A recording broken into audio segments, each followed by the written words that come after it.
नमस्कार, मी सोळके सर, अजय अग्रज coaching classes तामसा. आज आपण काय बनवणार मुलांनो, तर टक्केवारी कशी काढायची. जर 200 पैकी आपल्याला 150 मार्क पडले असतील, 200 पैकी जर 150 मार्क पडले असतील तर किती टक्के पडले है ना, अशा पद्धतीचे आपला प्रश्न नेहमी पडत असतात. काय करायचं आहे, टक्के टक्के म्हणजे किती रे, टक्के म्हणजे 100. मग 100 200 चे 150, 200 चे 150. चे म्हणजे काय लिहितो, छे म्हणजे गुणाकार, छे म्हणजे गुणाकार. मग 200 चे 150 मार्क म्हणजे किती, तर काय करायचे 100 न गुणायचं. ठीक आहे, मग गुणताना काय करायचं बघा, लक्ष द्या. हा शून्य कटला, हा शून्य कटला, इथं 20 आहे, इथं 15 आहे, 5 ने भाग जातो दोन्ही संख्यांना.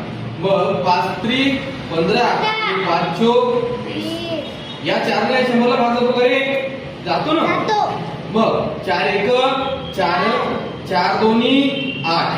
ठीक आहे, त्याच्यानंतर किती उरले, 2 उरले, आणि 4 पंच 20. मग इथं 3 उरले आणि इकडं 25 उरले. 25 त्रिक 75, म्हणजे किती टक्के आलं रे, 75 टक्के.